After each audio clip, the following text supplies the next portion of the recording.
Chinese people confront police over the right to impeach crooked officials. China's becoming polarized as prosperity benefits some and bypasses others.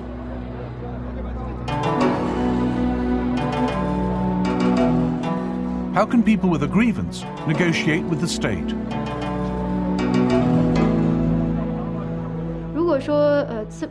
If Chinese people are unhappy that they can't participate in elections, or are unhappy with their legislature, and have lots of complaints, and are hoping for others to help them change the situation, then I think this is unrealistic. This is a kind of slave mentality. Ultimately, the people need to know their rights and take up the sword and fight for these rights. This may be China's century.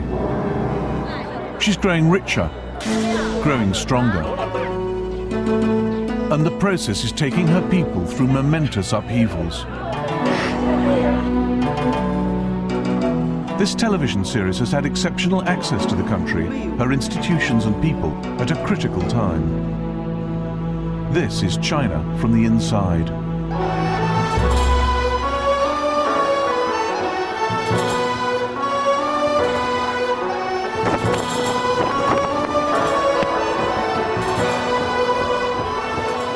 How free are the Chinese people? How free to worship as they please? To learn the truth from the media? To hear the truth from the Communist Party and the government? The main thing is to speak the truth. Why should a nation be drowned in lies? Look, in the days of the emperor, whoever lied to him would be killed for disrespect. But now the liars get promoted as officials, get rich. Now rich people's dogs live better than the peasants. It's no longer a question of how much freedom the people are being granted, but how much they want for themselves. There are new ideas in China, some from the intelligentsia, some bubbling up from the grassroots, and some from progressive thinkers in the party itself. Ideas about social justice and the rule of law, about public participation in politics and protecting people's rights. Ideas for building what some call a civil society.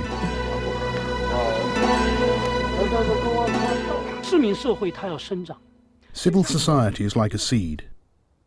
As long as it's in the soil, as long as the conditions are right, climate, water and sunshine, then it'll grow.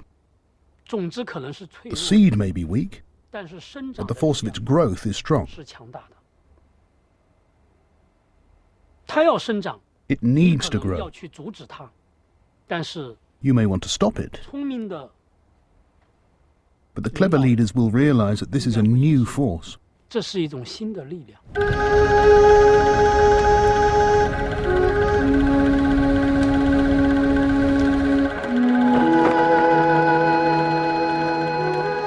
Bumpa Ri, a sacred mountain decked in prayer flags, overlooks Lhasa, the Tibetan capital.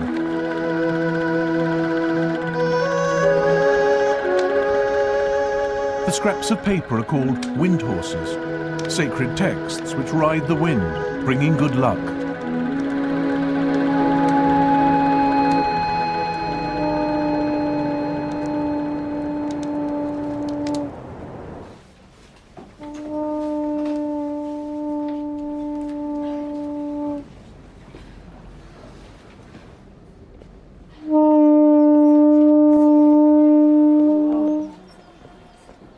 At 8:30 in the morning, Zangkung Nunnery is summoned to prayer.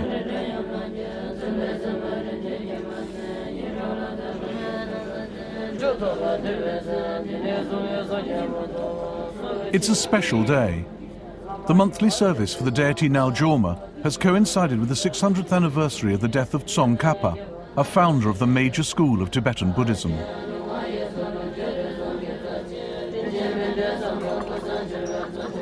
Yak butter tea sustains the nuns during this long winter's day of prayer. Only when we finish reciting the required set of prayers do they pour the tea. And after it's served, we have to say the tea grace. Only then are we allowed to drink it. And with the weather so cold, we really crave hot tea.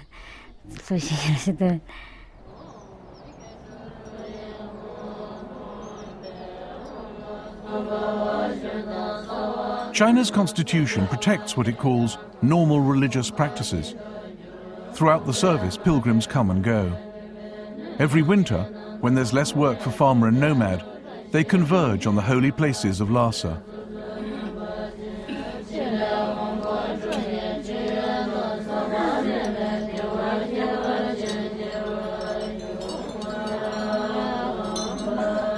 Some have been on the road a year, walking 1,000 miles to make donations and pray.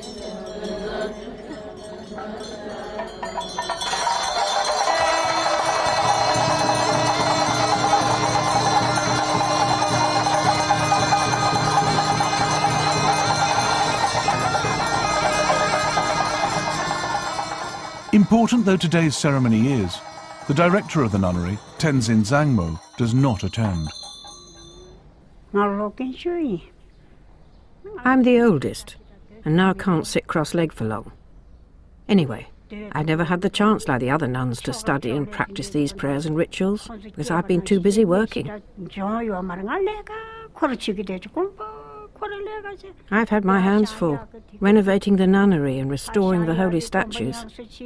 I've had to run around getting hold of people, petitioning the authorities, managing our budget. These have been my worries. It isn't natural decay to old buildings that's kept temple leaders so busy, but the effects of the Communist Party's long struggle to control faith in Tibet.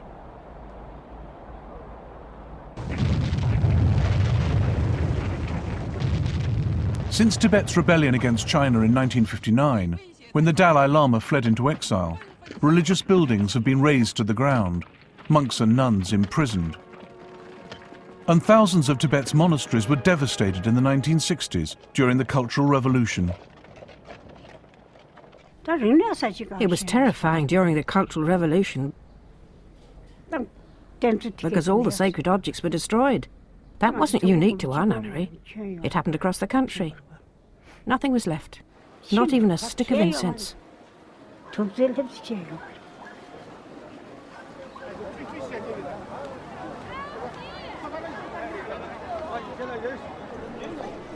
It's because faith is so central to the lives of Tibetans and so closely entwined with their national identity that it worries the Chinese state, of which Tibet is a part.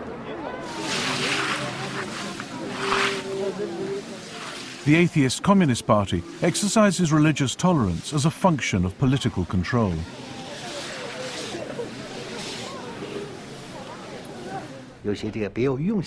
Some people with insidious aims use religion to carry out activities to overthrow, to split China. Such things do happen, so we must heighten our vigilance.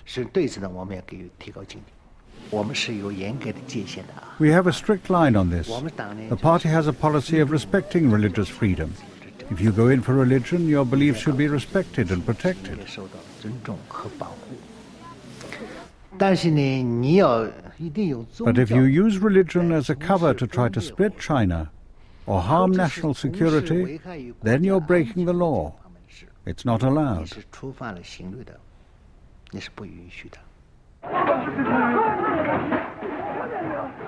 Violent clashes in 1988 between the police and Tibetan monks. Buddhism has been feared as a rallying point and cover for Tibetan independence. Clampdowns have alternated with concessions, tolerance with repression.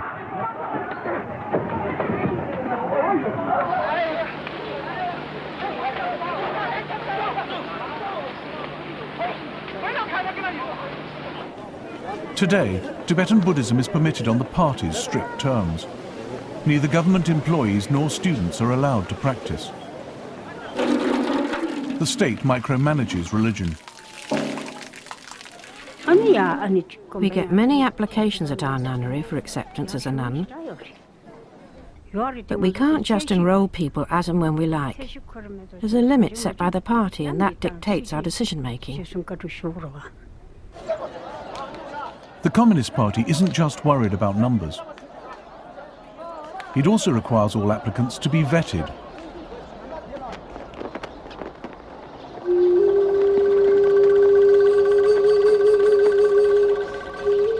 There's a spiritual vacuum in Tibet. The Dalai Lama has been away nearly half a century.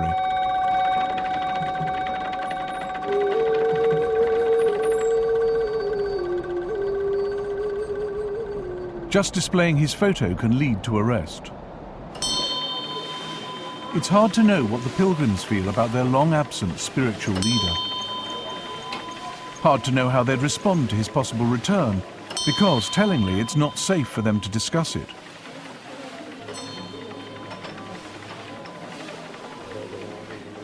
Deputy Governor Nima Tsering believes Tibetans increasingly share the party view. More and more of the people realize what kind of person the Dalai really is. He is false and deceitful. You could say that in recent years profound changes have occurred in Tibet. More and more of the masses realize what kind of person the Dalai is. Draped in the cloak of religion, he tries to promote Tibetan independence.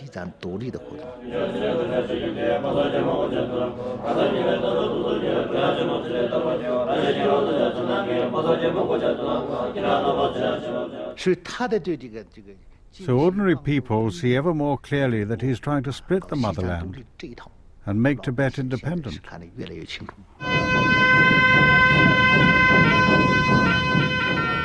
Under the patriotic education policy, monks and nuns must sign a statement renouncing the Dalai Lama and acknowledging Tibet as an integral part of China. Some have refused and have been arrested or expelled from the monastery. Religion in China is administered by the state from the Beijing Palace where the last emperor was born. All religions are alien to communism, but Christianity has particular echoes for the party.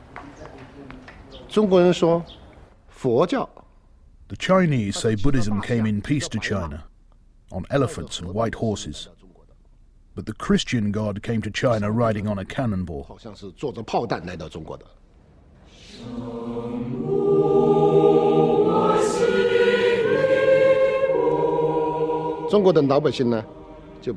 Ordinary Chinese people call Christianity the foreign religion, and naturally associated with a history of bullying and looting China.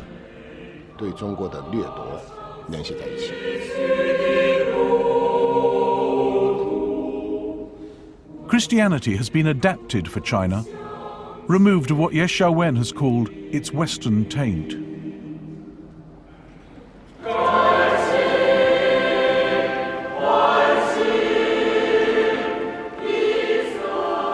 Shishaku is the largest Catholic church in Beijing.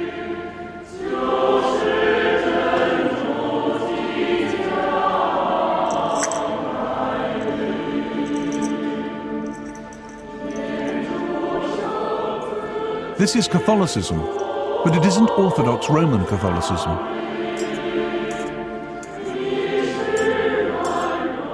Overseeing the Patriotic Catholic Association of China is not the Pope, 5,000 miles away in the Vatican, but the Chinese Communist Party.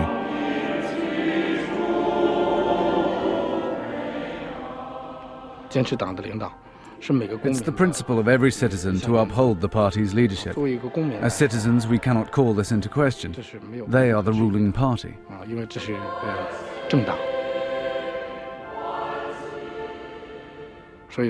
Our relationship with the party is that they lead, we follow. We enjoy respect in terms of our faith, and the Constitution specifically protects our beliefs. For all this, the Catholic Church thanks the Chinese Communist Party.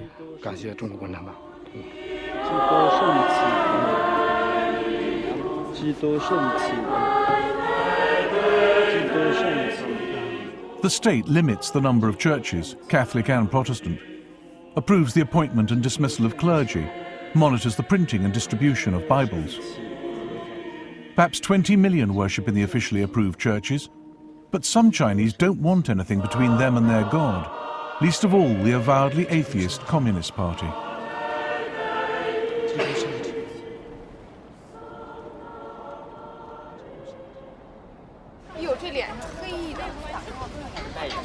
In the hour before it opens, a public swimming bath becomes a place of baptism.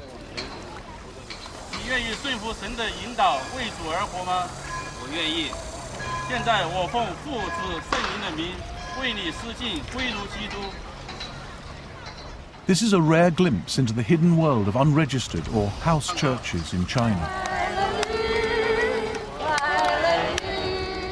Zhang Qianjin is a preacher in the Protestant house church.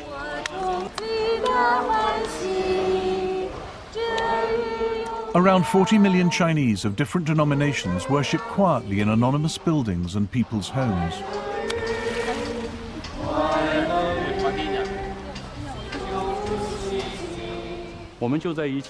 We just read the Bible, study God's words, and worship God together. Why do we have to be managed by a government organization? The Bible tells us we have only one Lord, Jesus Christ. There should not be a secular administrative body that manages the church above the Lord.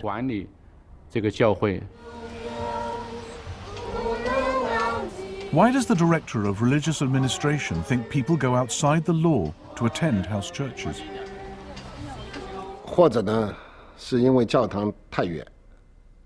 Maybe because the church is too far away, or transport's not good, or because it feels more intimate to worship at home with family. And of course, we can't exclude some very special, complicated reasons. Some people want to make their own sect, form their own team, attract their own believers. This happens. It's not a big problem.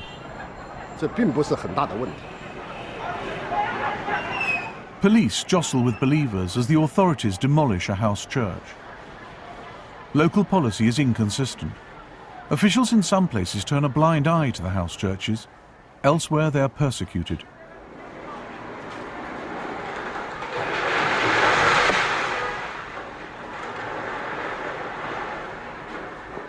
For the Chinese state, there's something innately suspicious about any group of people that openly shuns state control.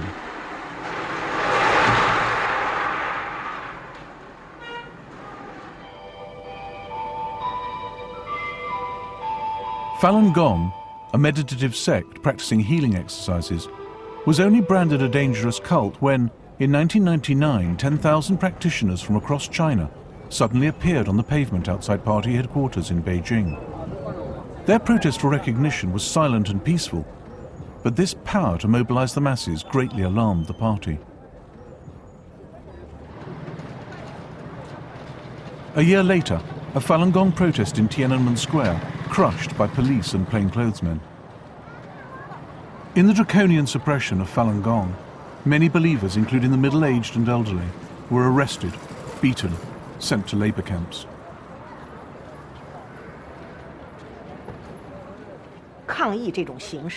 The government really dislikes protest. According to Chinese law, you must apply for a permit to organize protests or public gatherings to speak your mind, and they can just turn you down. An angry demonstration in Beijing, but the police simply stand around, watching.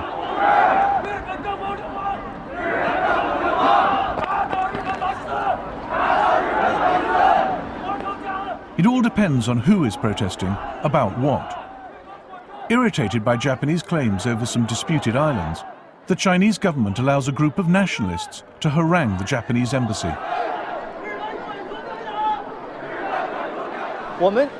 This event is being conducted in accordance with Chinese law. Before coming here, we fulfilled the relevant registration requirements. We've given the police the name of the person in charge and detailed notes on today's event. Vital to the protest's effectiveness is the presence of another key group of players in China: the media.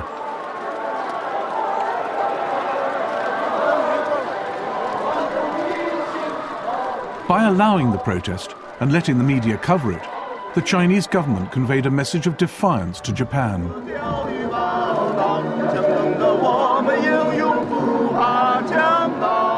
Managing the media has always been a priority for the Communist Party.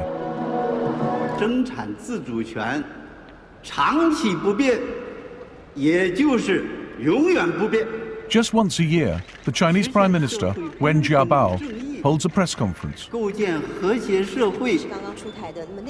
Shouldering the main burden of delivering the official message is the state broadcaster, China Central Television.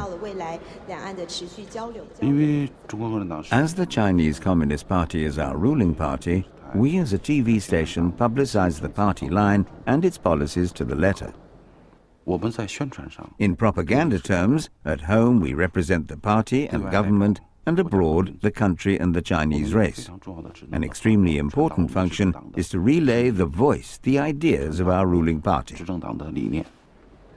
至今中国没有派过一兵一卒去占领任何国家一寸土地。台湾的问题，解决台湾的问题，纯属中国的内政，不容外国干涉。 The Prime Minister's defiant stand on Taiwan brings a loyal round of applause from the press. But there's more to the media in China than deference and propaganda. Conventional journalism and the internet have exposed injustice and created debates in China about social issues, public health, pollution, and civil rights. The government lets some investigative journalism flourish, then clamps down. Editors are fired, websites blocked, newspapers closed, journalists imprisoned. The party thinks that if people speak out, they'll all say down with the Communist Party. In fact, we've lots of suggestions.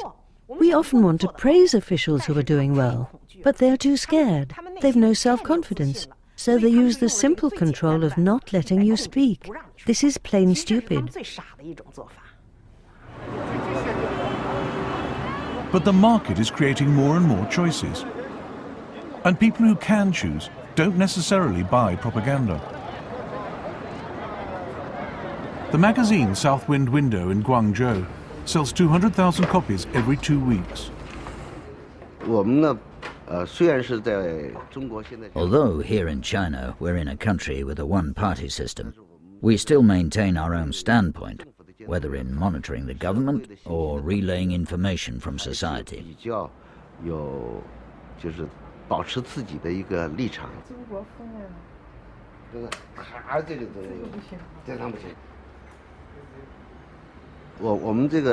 Our magazine carries lots of stories reflecting what we call the base of society. This is our speciality, our strength. The base of society includes farmers and miners. We've written about them in the current issue. Here, have a look at the miners. They work in really tough conditions. Anti-corruption is another big issue. The politics of the environment is one of China's most discussed topics. This is the SARS crisis, and this is about the effect of AIDS on China. AIDS has been one of the most difficult subjects in China for journalists to cover. Dong Jianhai is dying, but he didn't contract AIDS from unprotected sex, nor is he a needle-sharing drug addict. AIDS in Henan and nearby provinces is a story of poverty, corruption, cover-up. A tragedy of people shunned by the state.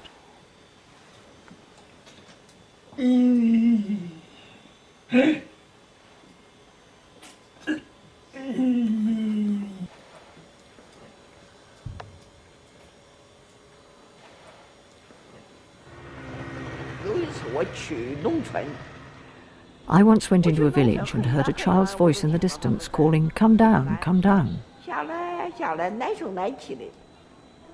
It turned out 2 people had met through blood selling, got married and had a child. The child was born with AIDS and the father died. The mother couldn't go on and hanged herself. The child didn't understand what had happened to his mother and just hugged her feet, crying, "Come down." Dr. Gao has become a heroine in China for her pioneering work promoting AIDS awareness. She categorizes the tragedy as one of China's black holes, neglected by government and media.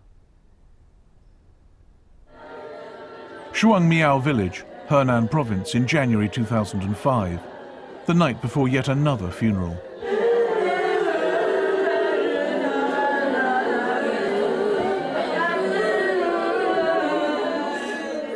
Yang Guixiang strokes the photo of her deceased husband, Zhu Jinzhong, propped up against his coffin.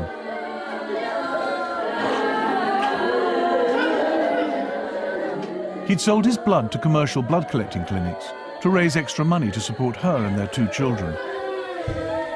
But for years, HIV-contaminated blood had been passing into the population through unsafe transfusion practices and unsterilized equipment.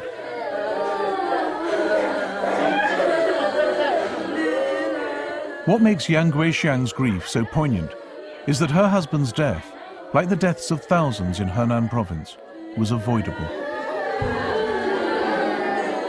Some officials knew the blood collection procedures were spreading disease, but kept quiet.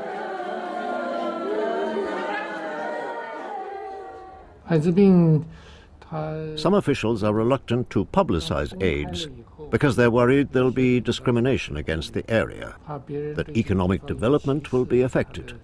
No one will buy their products, no one will come and invest. Some areas still have these reservations, so it's possible that in a minority of places, the full extent of the epidemic has not been reported.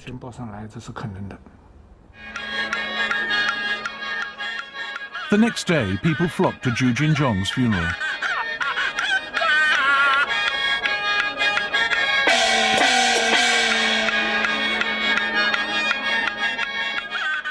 There have been over 150 AIDS funerals in Shuangmiao village, but Zhu Jinzhong was a hero. After he was diagnosed, he cared for over 50 children orphaned by AIDS in the village. Then he was featured in a program by China Central Television, and the donations flooded in. That's when local government became interested. They deemed him unfit because he had AIDS, closed the orphanage, took the children away, and appropriated the money.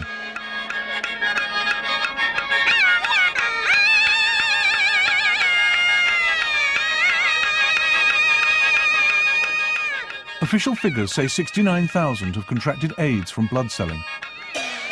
Activists fear the figures could be much higher.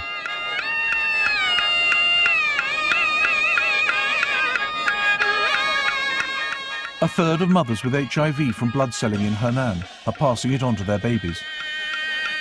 And by covering up the problem, officials ensured AIDS would claim still more victims. I've known people who sold blood before 1996 and were infected. But in 97 and 98 they were still being invited back to hospital to donate their blood for transfusions. The problem was the local doctors didn't know there was AIDS in the area, so the disease was still being spread. The central government is belatedly providing resources and support.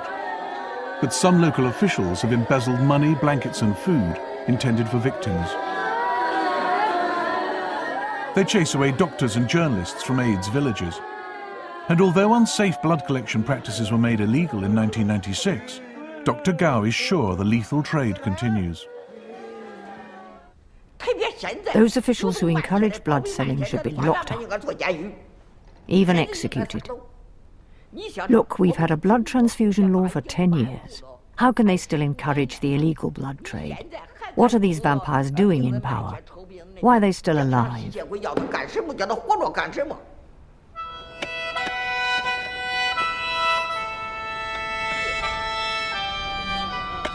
Family and villagers start to dig Zhu Jinzhong's grave. It's frosty and the ground is hard, but they're used to it.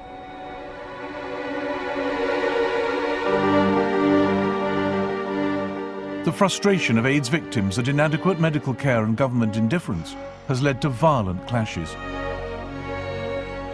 A news item filmed off the television shows the Communist Party and police sending a force of 600 against just 15 AIDS activists in Xiongqiao village in Henan. A dozen villagers were injured, including an 8-year-old boy trying to defend his sick mother. 公检法司其他党组成员按照各自分工，在一线带队参战，行动快捷明了、干净利索，取得了预期效果。熊新卫、熊二喜、班国正等14名被抓捕对象落网，有力地震慑了犯罪，收到了很好的社会效果。这是本台报道的。 AIDS victims are just part of a growing underclass whose demands for social justice are intensifying.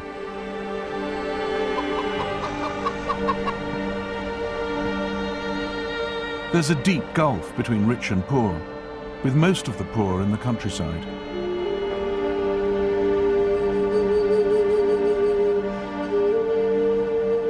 China's economic miracle has stranded over 300 million people at the margins.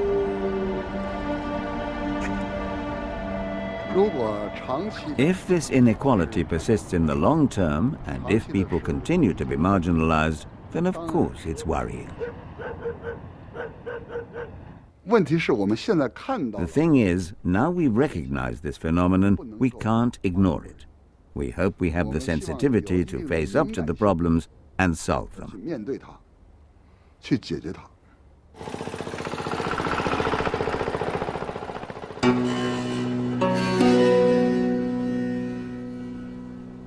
A group of farmers in Tibet measure what's left of their fields after construction of the new railway linking Lhasa to the rest of China. They're being given compensation, but they're worried. They know about farming, not business.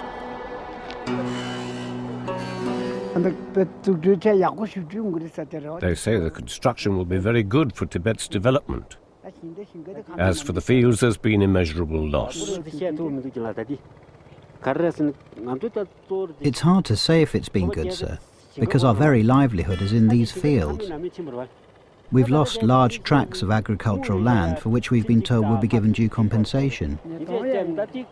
Now, if we have the know-how, then this money can be invested in a business and make some returns. All well and good. But if that doesn't happen, and the money is used up for short-term needs, then that could mean bankruptcy for later generations. It's hard to see this as a good thing.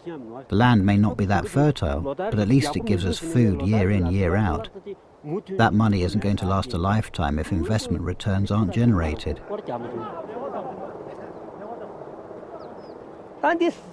If you're good with money and do well, it'll be fine. If you don't spend it wisely, then you'll become a beggar for sure.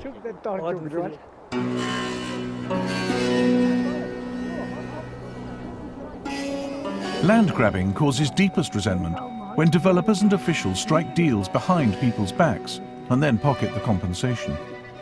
And this doesn't just happen in the countryside. Chongqing in western China is a booming industrial city of 6 million people. A property company plans to demolish old apartment complexes along the Jialing River to make way for new development. But there's been no sign of any compensation for the inhabitants.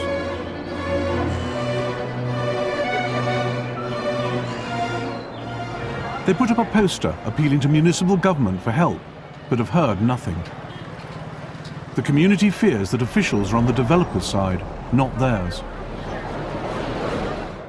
It's forced resettlement. Corruption, corruption. Forced demolition. The company didn't give the money to the ordinary people. It was embezzled by officials.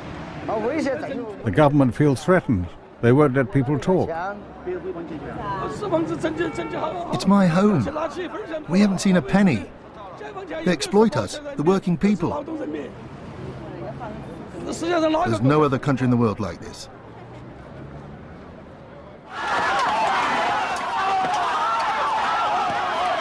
Shengyou, 100 miles from Beijing.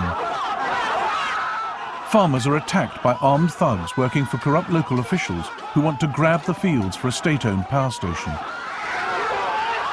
This was one of 87,000 officially recognized cases of public disorder in 2005.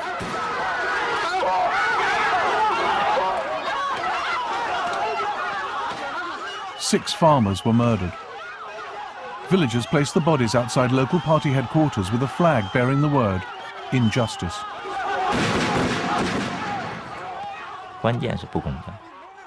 The key problem is injustice. An unjust society lacks both a moral foundation and political legitimacy, so there's nothing to hold it together. It's as if all 1.3 billion of us are making a cake together. When it's baked, will the slice I get meet my minimum requirements? If it can't even do that, then society is in danger. So for China's political stability, justice is extremely important. Haidian People's Court in Beijing proclaims the primacy of the law with extracts from China's constitution carved in marble across its lobby. People's Congress Deputy Wu Qing goes one better. She keeps a copy with her at all times. Wherever I go, I really do carry the Constitution. I quote Article 5 a lot. The People's Republic of China is ruled according to the law. No organization or individual can be above the Constitution and the law. This includes the ruling Chinese Communist Party.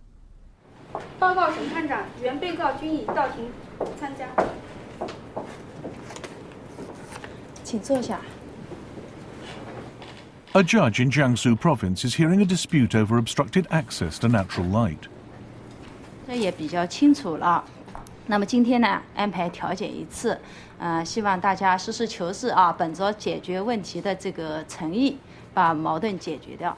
那么从小的时候吧 When I was young, I always respected judges. 法官。那么所以我后来呢，这个中学毕业以后 Just as I was finishing middle school, our country was going through legal reform. So the court needed lots of people. 这个法院需要很多人啊，然后我就这个走进。 I came to work as clerk of the court and worked my way up. 从大一名书记员干起。 Some judges started off as caretakers or cleaners in the court, but now qualifications are needed. Even so, in 2005, 49% of judges still had no college degree. 确实我还没有 I haven't reached a high standard, a scholarly standard. 地步。那么我自己也感觉。 I also feel that I haven't fully mastered some of the new laws and regulations. That's why it's so necessary for us to study. 所以我们很有必要进行学习。那么你看看就是。 Whom does Wu Ping feel she is serving in her judge's robes? 不易接，我也说了，我是一名法官。 I am a judge. 你先补充一下，我同时也是一名共产党。 At the same time, I am also a Communist Party member. So as a Communist Party member, I must do my duty. I work for the people, and I am their servant. All positions in the courts are controlled by the Communist Party. So it's impossible for the courts to be free from the control of the party. Our court has always heard cases independently. No party or government organizations have ever interfered. But party officials often decide major cases in advance. And courts rarely take on tough ones, like those brought by victims of pollution, dispossession, corruption, cases of abuse by the authorities. The independence of the judiciary is now most urgent. If a judge knows that the result of taking on a case is that he'll be punished by city leaders and that he'll lose his job and his comfortable lifestyle over it, then we would effectively be asking him to sacrifice himself. Can we ask him to make this sacrifice? If someone did it, I'd think he was a great man. But it's hard for us to encourage a judge to sacrifice himself.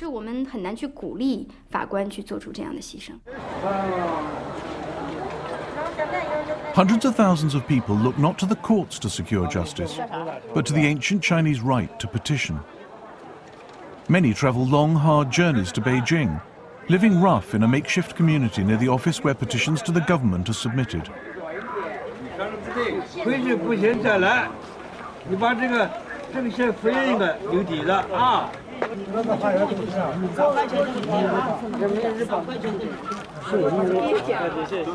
To strengthen their cases, they spend precious money buying copies of China's laws from street vendors. Their quest for justice comes to dominate their lives. A woman whose son has been murdered by police. A pupil horrifically abused by his principal, who then beat up the boy's father.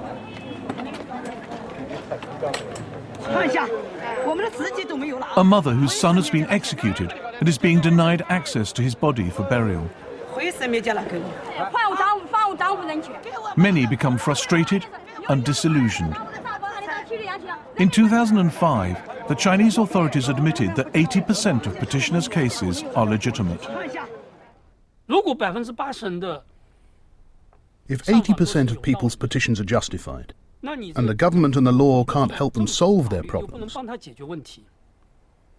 then the danger to society is very clear.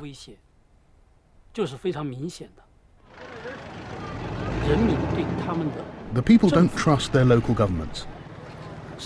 They don't believe in them. According to one official survey, only a fraction of 1% of petitioners receive satisfaction.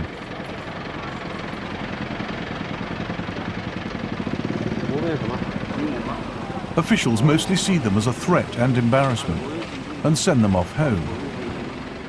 Or worse.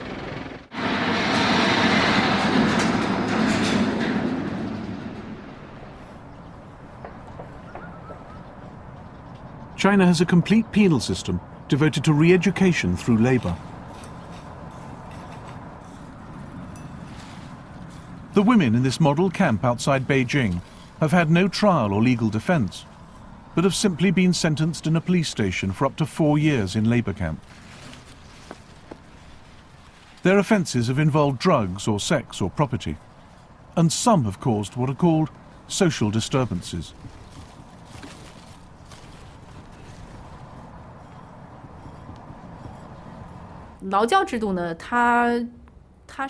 The system of re-education through labour is aimed at petitioners, Falun Gong practitioners as well as petty criminals. Some of the people incarcerated in China have indeed done damage to society. At the same time, the people who have the strongest social conscience in China, the people with the greatest sense of justice, are also locked up.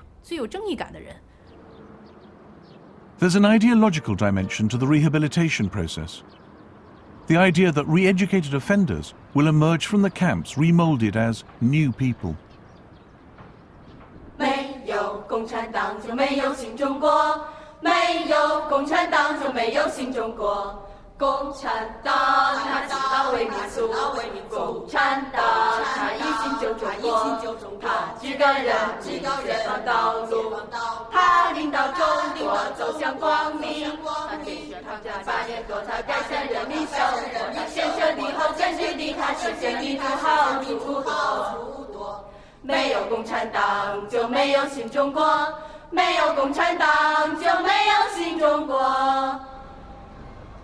There is talk about reforming the re-education through labour system, but new camps are being built alongside this one. Progressive people in the party have no illusions about the divisive problems facing China and know that, after years of boom, fresh answers are needed. Economic growth alone cannot solve our increasingly serious social problems, cannot stop the polarization of society, or narrow the rich-poor divide. Pure economic growth cannot solve our problems of political reform. If our political reform can't keep up, then the faster the economy develops, the more political problems there are likely to be. At the National People's Congress in 2006, the Prime Minister, Wen Jiabao, acknowledged the problems facing China's rural population. 看病难、看病贵和上学难、上学贵等问题突出，群众反映比较强烈。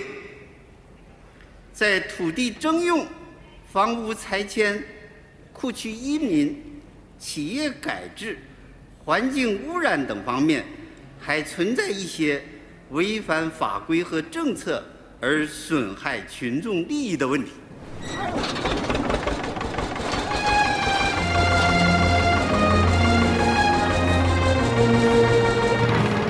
The party's answer is to build what it calls a new socialist countryside. There'll be free education, improved healthcare, no agricultural tax, and an extra $6 billion invested. But will the money and the measures reach the people?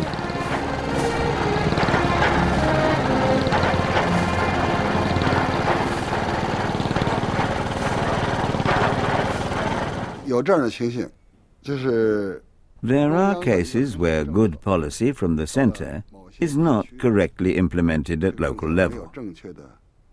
There are several reasons for this. One is that they might not understand the policy. Another is they may find that the policy doesn't suit local interests. The third is the problem of individual morality. There's corruption among individuals implementing policy from the centre. This includes some high-ranking officials.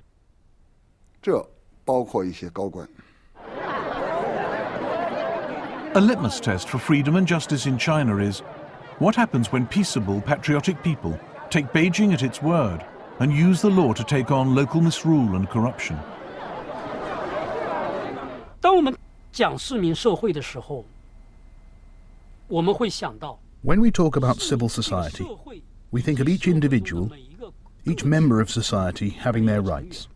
他们有权利，通过行使他们的权利 By exercising these rights, they can limit the power of the state. 公共权利构成一种限制。 Taisha village in Guangdong province is in a development zone. The soil is fertile, but its 2,000 villagers have been getting poorer, not richer. Their land's been grabbed for industry, with local officials pocketing some of the compensation. But the people of Taisha invoked the law to oust the village committee. A film was made to record the events for posterity. 下莊嗰個主任下莊即佢嗰個主任咧，我哋得分個權益，咁唔驚我哋。 But local government responded in force.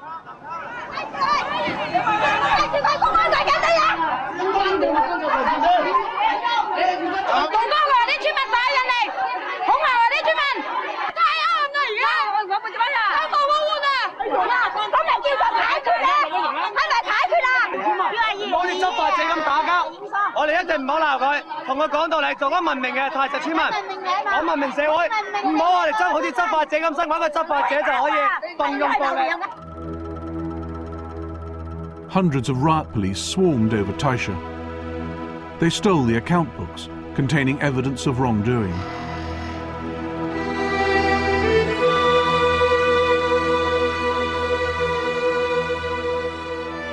The villagers became increasingly appalled and angry.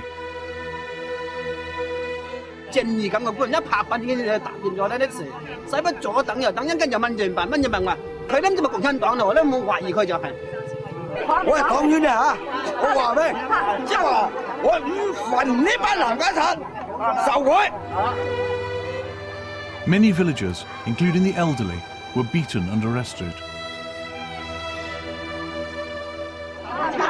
你把幫到啊！人家死人同棍一棍到喺你嗰啲死人警察，乜嘢警察嚟㗎？我哋冇隻手啊，整埋斷，我哋把嘛，我哋把隻手啊。For 2 months, Taisha became a magnet for journalists. 警方是派出了上百名的警官、防暴警察维持现场秩序。 Some took the side of local government. Others were gripped by the story of ordinary people invoking the law against corrupt officials.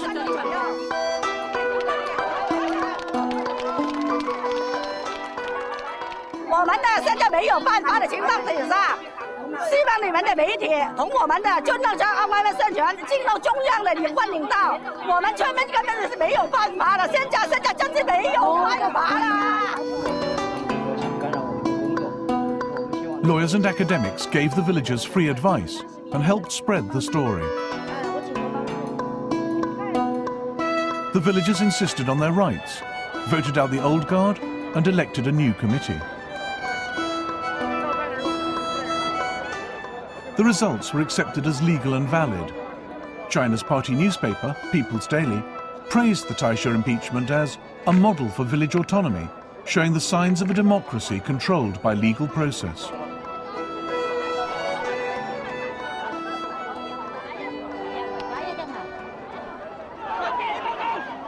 But then, local government moved police and thugs back into the village to reassert its authority. Supportive, sympathetic outsiders were chased away, or, like this People's Congress deputy, removed by force. The last thing the authorities want is for anyone to connect the dots between disaffected people across China.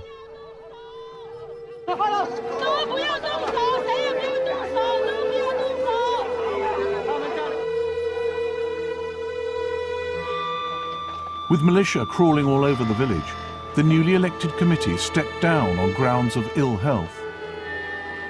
The bad old officials were reinstated, with an even tighter grip on Taisha village. 翻來太實村嘅自由，好冇？唔係真係我太實村個村民，真係係晒佢手頭呢，全部太實村個市民係晒佢班官咗㗎呢啦，唔係冇啦，坑死班撚埋，佢哋冇法冇天，啊，佢哋咧以行隻手係遮天，橫行霸道，冇法冇天，唔講道理，唔講正義，冇法律，唔講法律，佢哋就肯講法律。 我村民呢，個就要講法律。 Some think government backed bad officials against good villagers because it feared setting a dangerous precedent. There have been successful impeachments of village leaders, but what would happen to China's stability and Communist Party rule if everyone with a grievance took action in pursuit of justice? I don't think revolution would bring any good to this land. It would only create chances for opportunists. I think China needs to change slowly. The change must start from people's heads and their behavior. This way the country, its environment and resources will change too. But I don't think we have enough time. I can understand it when the government, or some officials in the government, are not happy to see the growth of civil society, the awakening consciousness of individual rights, the emergence of groups with their own interests. It's understandable. But on the other hand, we need to see that society is changing. Everyone yearns for rights, yearns for respect, yearns for some control over their lives.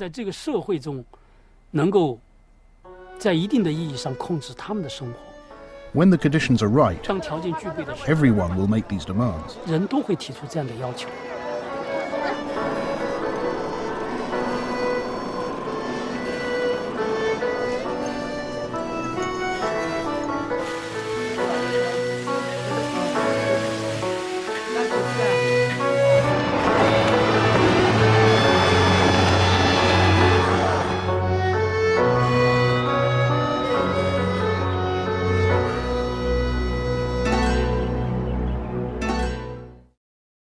Stay tuned for more from China from the Inside. But first, visit pbs.org for more on politics and daily life in China, environments at risk, and behind-the-scenes perspectives with the filmmaker, all at pbs.org. China from the Inside is available on DVD. To order this 4-part program, call PBS Home Video at 1-800-PLAY-PBS.